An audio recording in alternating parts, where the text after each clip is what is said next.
नमस्ते जोजोलप्पा। हजुरहरूलाई सदा जस्तो गोपाल किचनमा स्वागत छ। अब केही एपिसोड चाहिँ हामी नेवारी मिठाईतिर जाँदैछौँ।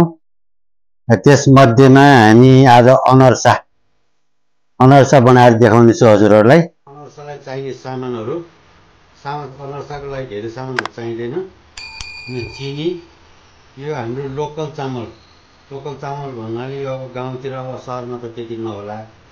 गाउँतिरको यो लोकल चामल, स्टिम गरेको चामल चाहिँ त्यति लसा आउँदैन, त्यति त्यो फुल्ने पनि हुँदैन। त्यस कारणले स्टिम नगरेको चामल चाहिन्छ। यो गाउँको लोकल चामल। अनि यो चामल पिठो पिसेको, यो सेतो तिल। यो चामललाई चाहिँ कमसेकम 2 घन्टा 3 घन्टा भिजाउनु पर्ने हुन्छ। 2-3 घन्टा भिजाएपछि अनि यसलाई पानी तारिदिने। पानी तारेर अनि 2-3 घन्टा फेरि घाममा सुकाउने।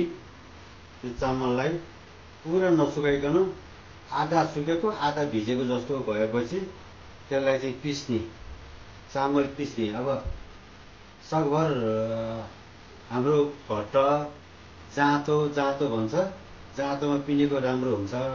पहिला त पानी घट्टमा पिन्ने भन्छ, तर आजभोलि त कहाँ पाउनु र। घट्टसम्म पाइन्छ गाउँघरमा। घट्टमा पिनेको नि एकदम राम्रो हुन्छ, हाम्रो सेलरोटीको लागि पिने जस्तै। अनि नभए यस्तो चाइनिज मेसिन पाउँछ, यसमा पिनेको पनि राम्रै हुन्छ। यस्तो निस्किन्छ, अलिक खस्रो हुनुपर्छ। अनि यति भएपछि हामीले चाहिँ त्यो अस्ति हामीले अर्को अगाडिको भागमा जुन आँपको अचार बनाएको थियौँ, त्यतिखेर चिनी पकाएको थियौँ हामीले, बाक्लो गरेर लसाउने गरेर।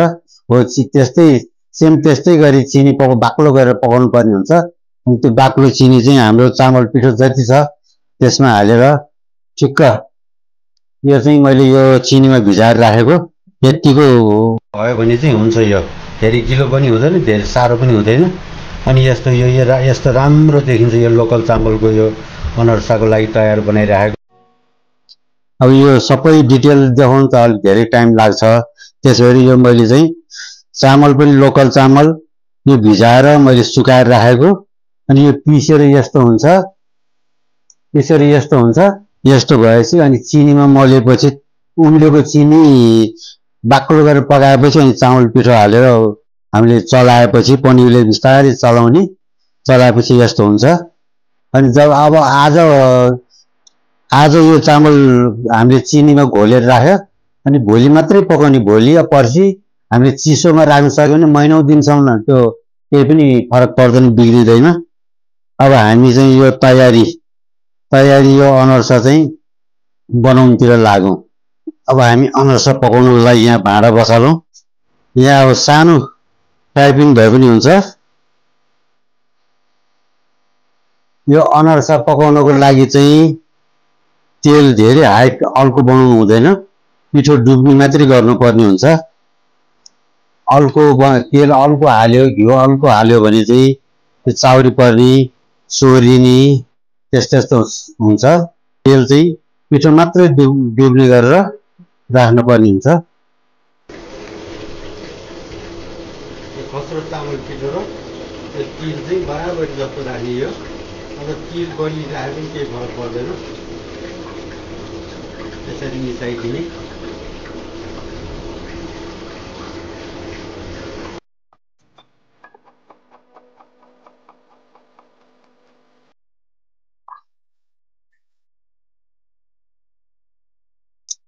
हामीलाई कत्रो साइज मनपर्छ त्यतिरै बनाउने।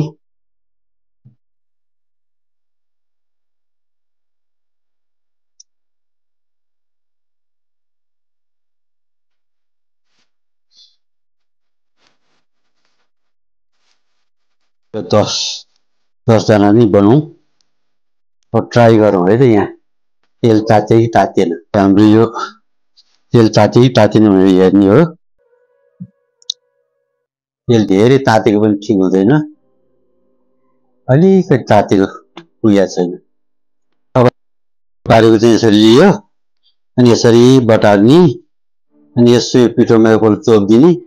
पिठो चोपेको चाहिँ माथि पार्ने, नचोपेको भाग मुनि पार्ने, किनकि यो तिल टाँसिनु पर्यो, नत्र भने पिठो मात्रै भयो भने तिल चाहिँ टाँसिँदैन। तिल चाहिँ मजाले टाँस्नु पर्ने हुन्छ।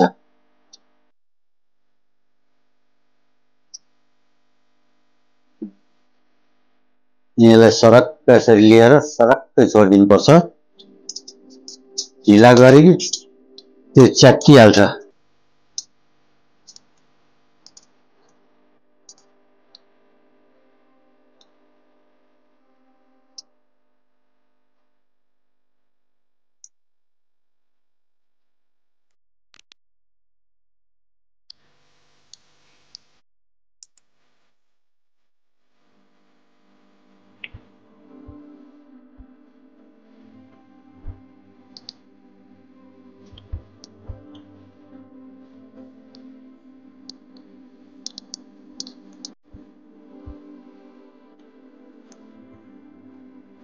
तिल मजाले टाँसिनु पर्यो यो। अनि यो माथि माथिबाट यस्तो पका आएको छिर्का हुनु पर्यो, अनि मात्रै अनर्स राम्रो हुन्छ।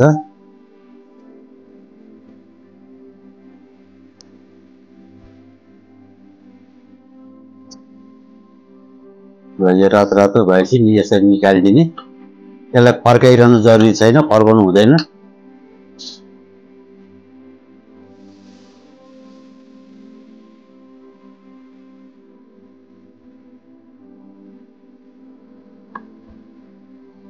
सेतो भागमा अलिअलि यसरी तेल छर्किदिने।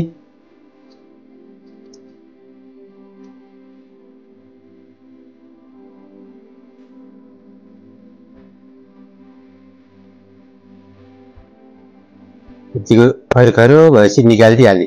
धेरै कालो बनाउनु नराम्रो हुन्छ, कालो बनाइरहनु पर्दैन। यो तिल चाहिँ यसरी बिचमा पार्नुपर्छ। हातमा अलिअलि यसो आफ्नो हातमा पिठो लाउने, यसरी मजाले घुमाउने। बाटुलो भएपछि लाएर यसरी राखिहाल्नुपर्छ। धेरै बेर हातमा राखिराख्यो भने च्यात्तिन्छ। बनाउनु चाहिँ एकदम सजिलो छ, धेरै टाइम पनि लाग्दैन। खालि यो चामल पिठो पिन्ने, चामल पिठो टाइम भयो, बनाउनु चाहिँ टाइमै लाग्दैन, एकदम छिटो मिठो।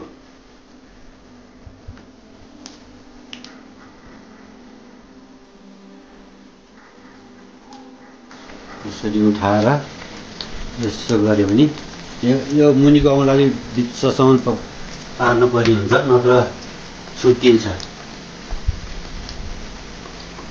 यसो डुबाइदियो, तिलको बिचमा यसरी राखिदियो, फेरि आफ्नो हातमा त्यसो पिठो लगाइदिने।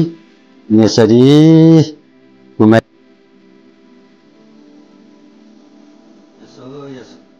घुमाउनुपर्छ। यो यसरी नथिचिकन अलिअलि थिचेको जस्तो गरी त्यसरी घुमाउने। अनि अप्ठ्यारो लाग्छ भने यसरी नजिक थाम लग्यो।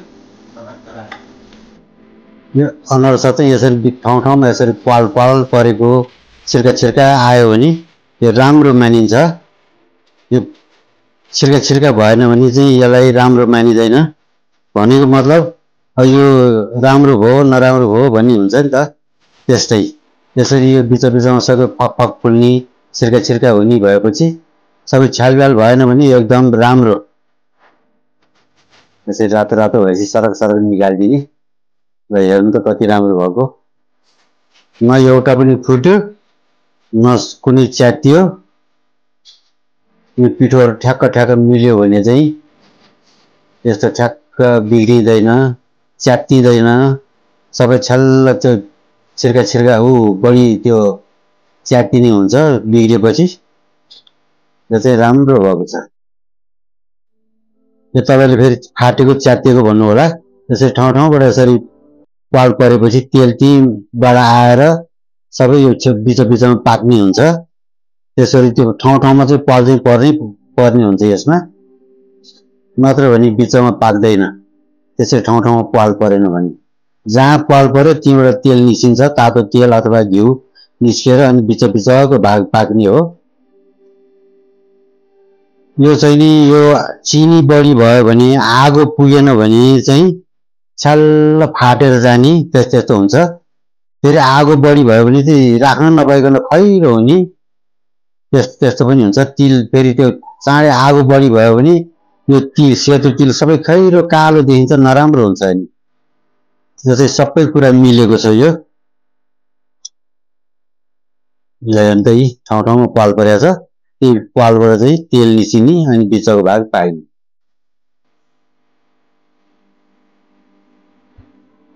ल आजको अनर्साको रेसिपी पनि तयार भयो। कुनै कुनै यो सेतो भाग बिचको भागमा सेतो बस्यो भने यसरी तातो तेल चाहिँ यसरी छ्यापिदिने, रातो भइहाल्छ।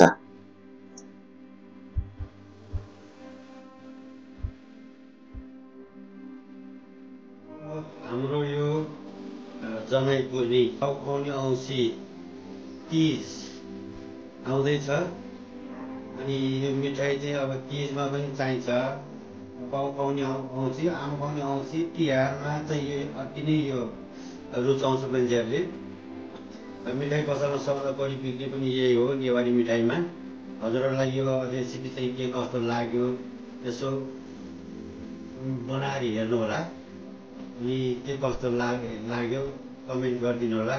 साथसाथै लाइक सेयर सब्सक्राइब पनि गरिदिनु होला। नमस्ते दोजोलप्पा, हाक्नु नपला सुभा।